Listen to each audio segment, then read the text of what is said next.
And joining us today to talk about what's about to happen for these players is none other than Darcy Johnson, former UCF tight end and also Super Bowl champion. Doesn't have the ring on today, but it's always good to see you, man. Always a pleasure to come in. This week leading up to the Super Bowl, what do these guys who haven't been there before, what are they about to learn? Oh, you just got to be yourself. You got to stay with the same game plan, the same regimen, everything you've been doing all year. Don't change a thing, but this is going to be the biggest game of their lives. Is it really that big when you're in the moment, or is it just another game? No, it's humongous. I mean, it's just, if you already been to a Super Bowl and you going to your second Super Bowl, becomes the biggest game of your life. So this is going to be a once-in-a-lifetime opportunity for a lot of them, and they just got to go out there and play hard. I heard Troy Aikman one time say that somebody pulled him aside and consciously said, be in this moment, look around, look at the crowd, because you may never get here again. 2007. I mean, were you able to envelop that moment? I never got an opportunity, and unfortunately, I got hurt during the season, and I didn't get to partake in the Super Bowl as far as playing on the field. But as far as the preparation and getting ready and going out and having that first-class service out there, it was just unbelievable. I mean, I can't put it into words. What was it like looking around and seeing that crowd there? Oh man, it was just like wanted to pinch myself. You know what I mean? Is this really happening? You know, a guy from a small town in North Florida, actually out here on the biggest stage in the professional football, arguably the best sport in the nation right now. And I was just it was so real. Not to mention you guys, if you don't remember, and I had forgotten about this, you guys beat Tom Brady, and that was the best team of all time, right? Yes, and you guys knocked him off. How was that? I mean, yeah, they're a good team, but you guys got the best of them in the end. I mean, we played them in the last regular season that year when they were trying to when they went 16-0, and when they came into the Meadowlands, I mean, it was the loudest I ever heard the stadium up there. Typically in New York, everything feels like a Broadway show when you're at the game, but that night the fans came, they showed up, they showed out, they barely squeaked the victory out on us, and after that game, we knew if we see the New England Patriots again, they were in trouble. So and they were. Definitely, yeah, they were. Okay, everybody's talking about the weather this week. It's going to be cold. What's it like playing in New York, New Jersey this time? It's going to be rough, isn't it? Oh, man. Who's the favorite then? With bad weather, does this hurt Peyton Manning? I don't think so. I don't think so. I think Peyton's been there before. He's an ultimate professional. The Denver Broncos, I got some friends on there. Dominic Rogers-Cromartie, he come down to our Darcy J Foundation football camp every year. So, I'm a little biased, but I don't think the weather is going to play a factor at all. These guys are going to go out, they're professionals. It's the Super Bowl, and they be like, hey, I'll be cold after the game. So they're going to go hard. Just for the freak show, I want to see a snowstorm. That's just me, so we'll see what happens. Darcy, it's always great to see you, man. Hey, appreciate I know it's going to be a fun week for you as well. All right, thanks for having me. And, of course, you can watch the Super Bowl next Sunday, February 2nd, right here on Fox 35. Kickoff is set for 6:30. And joining me this morning is former UCF tight end Darcy Johnson. By the way, Darcy also played in the Super Bowl, and he's now back here in Central Florida working with children in his foundation. Darcy, always great to see you. Appreciate you coming in today. Thanks for having me. All right, let's start with this. I mean, you're a big UCF guy, a great year, top 10 ranking. You got a couple of guys going pro, more to come. Overall, what does this mean for the university as they move forward? I always feel like we already took the next step because, maybe I'm a little biased being a former player, but this is great exposure for the school. Fiesta Bowl, BCS, the last year, I mean, it's just unbelievable.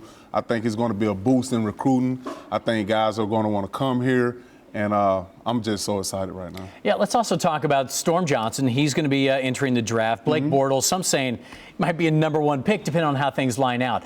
What do they not know right now as a college student that they're about to find out over the next year? Oh, yeah. I mean, you got to grow up really, really fast. Right now, going from college to the pros, it's a business.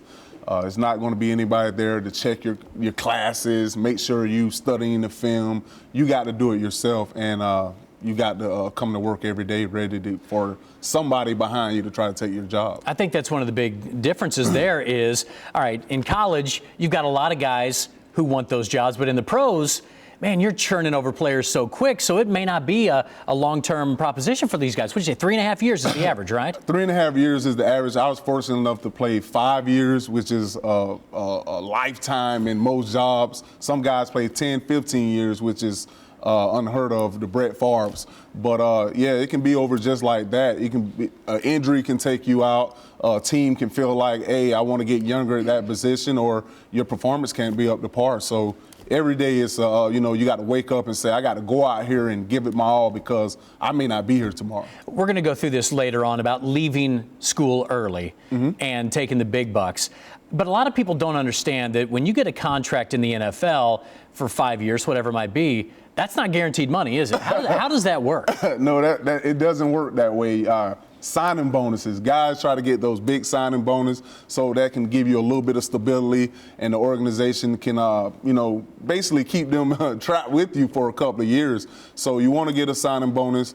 If you don't get a signing bonus, you want to go out there and pray and every day just say, hey, go give it your all and hope they give you a chance to do it. How old were you when you went into the pros? I was 23 years old. 23. Were you ready for the kind of money that was thrown at you at age 23? I was not ready for that kind of money that was given to me. Coming from a small town of Palaca, Florida, raised by a single mother, I had nothing. So when I finally got some money in my pocket and I said I can go in the store and buy anything I want, man, it's hard to resist that. I've always wanted to ask a former NFL player about this. That first paycheck, I mean, do they give you a check? Is it direct deposit? What's that like the first time you look in your bank account and say, man, there's 30, 40, 50, $200,000 here all of a sudden. Oh, man. Growing up the way you did, that's life-changing. I'm telling you, my first check, actually what I did with my first check was I framed it. I got it, it was like $10,000, but I framed it and I was like, wow. I'm rich now. And little did I know that, wow, okay, that's $10,000, but now I got a light bill, I got a water bill, I got family wanting money. So it was just, a real experience that I didn't anticipate. I just thought once you get the money, you're good, but I learned really fast. More money, more problems. Did you have a lot of good people around you to guide you at that point, or were you on your own saying, what am I going to do with $500,000 right now? I mean, I wasn't on my own. My brother played 5 years professionally. He played 5 years before I got to it. So when I was coming in the league, he was leaving out the league, but he had 40 cars in 5 years. 40 cars? My brother had 40 cars. So that was an example that I had to see. I was like, I'm not going to spend my money on cars, but I end up spending on other things that I probably shouldn't have. All right, let's hold it right there. We're going to have a great conversation today. Still to come on Orlando Matters, a lot of players have made choices that left them broke. One of the most famous, a high-profile athlete from right here in Central Florida. As you know, Warren Sapp made more than $82 million over the course of his career. But the Central Florida native recently had his house auctioned off and told the court that he only had a few assets, including more than 100 pairs of shoes.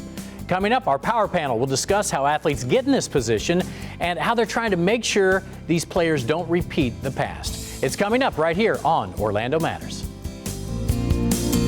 We have former NFL player Darcy Johnson still here with us. We also have Eric Hires with the Hires Law Group, also a sports agent, and financial advisor Mike Marini, who handles quite a few professional athletes, even written the book Finish Strong. So, Mike, guys, thanks for all you guys coming in today. Let's start with you, Mike. You were shaking your head during this story. Yeah. You counsel a lot of professional athletes. What's the problem where you're making $10 million a year and you end up with no money? Well, the problem is they're young and the money almost becomes like a drug. And the culture is set up for them to fail because you start buying things and then you want more things. And you want to keep up with this person and then you're getting bad advice from this person over here. And what they really need to do is understand that this money, the bigger purpose of this money is to put it aside and live off the interest that it earns, not to spend through it. But that's the hardest message to get a young athlete to listen to. Well, you heard Darcy say that. He was 23. You're starting to get big checks all of a sudden. How do you advise young, no respect, but immature clients at that point, especially immature with money who've never seen this kind of cash? Well, the biggest thing I tell them is we want to try to avoid what I call this aha moment. It's when you get to the end, the money is starting to dry up, okay, and you don't have anything saved, and then you say, and you start to feel the pressure, and then it becomes real, and you say, well, I wish I knew then what I know now. That's the big aha moment, and that's why I wrote the book, to try to get through to younger athletes and say, here's a few steps you can take to avoid the aha moment. Did you have an aha moment? Or a lot of them somewhere along the way? A lot of them, man. It was just, it was tough, man. It was very tough. When you hear him talking, does that resonate? I mean, did you see that play out time and time again? Maybe not in your life, but looking around the locker room saying, wow, we've got a lot of problems inside this room. Yeah, I saw it a lot. We getting that kind of money, just like you said, getting that kind of money for the first time and having someone that tell you to save your money and they've never been in your life, and the people that have been in your life are the people just like you. They didn't have any money. So those are people that you've been accustomed to trusting. And when they say, hey, you need to save your money, and at the same time asking you for money, I mean, that can be a problem. Eric, as an agent, you know what? You got to be pretty picky about who you choose, I would imagine. But you get young guys coming to you saying, hey, just show me the money. We've all seen that moment. How do you advise your clients? What do you say? One of the first things I try to tell clients when we do sign and you get that first check, as Darcy describes, that's really the first aha moment, really, because they see earning potential, and what you have to balance that with is not just understanding that you're going to make this money, but it is going to end at some time. And so you almost have to start planning for the end at the beginning. Well, these guys are in a unique situation because most of us, most Americans, make more money as you get older. The wealth is in the 50s and 60s. For these guys, by 30, man, you better save a lot of money or have something else on the background, right? Exactly. But that's really the challenge that we have as the professionals trying to counsel these younger players and these athletes is you really need to look ahead. The NFL lifespan, for the career, by and large, is not that long. At most, it's about 3 years. Darcy was an exception. He played a little longer than that. And that's not the norm, though. There's a lot of guys that play less than 3 years. So when you start making money, you almost have to start planning for the end at the beginning. Is that something you look for? We've talked about a Blake Bortles who seems to have come from a great family, seems very mature. When you're looking at potential clients, do you take that into account that this guy may not be ready for what's about to be presented to him? Never. Because you got to pay the bills too. Exactly. What you're really looking for when you look for a client is, does this guy have the ability to play or make it at the next level? And that's really my general focus, because there are many athletes that play D1 ball, D2 ball, 1AA, D3, and some of those guys actually do make it. As an agent, I have to try and get the guy who I think has the ability to make it at the next level, that teams are looking at, scouts are looking at, GMs are looking at, for purposes of filling a role or maybe filling a spot or getting a team younger or satisfying a need. That's really where my focus is initially. Then, once the guy makes it to the next level, that's where the counsel regarding money management and things of that nature really becomes extremely critical. You know, Mike, in your book, Finish Strong, you talk about a lot of these issues here. It's great money management in general, but it's really fit for these young guys. Is there a common thread among the guys that do well and the guys that don't do well? Is it a family issue? Is it the posse like we always hear about? What do you see? The common thread is, well, most of them don't do well. The number of players that actually get out of the system with something left are probably 1%, literally. It's the guys that are really, truly set up for life. And it's not even the guys that make a lot of money. Warren Sapp, for example. It can be, some younger guys. It's just so hard to get a young athlete to listen to good advice, because generally the people that they're surrounded with are younger people, the friends, and of course the family. Once an athlete makes it, I hate to put the family down, but all of a sudden it's like, hey, we won the lottery. Okay, let's pause there. I want to talk more about the posse, the people that maybe we don't realize have to be paid by a professional athlete. So we're going to get into all that in just a second. Still to come, we will continue the conversation with the Power Panel. We'll look at some of the athletes that have lost it all, including one guy that burned through over $400 million. Make a guess. We'll show you who it is. Plus, the debate over staying in school versus leaving for the pros. What are your thoughts? We'll see what these three experts have to say about that age-old debate right here on Orlando Matters.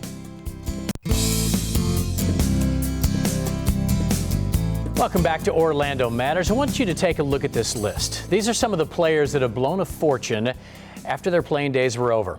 Pro golfer John Daly says he lost about $50 million over the course of his career, much of his lost to gambling and drinking. Former NFL running back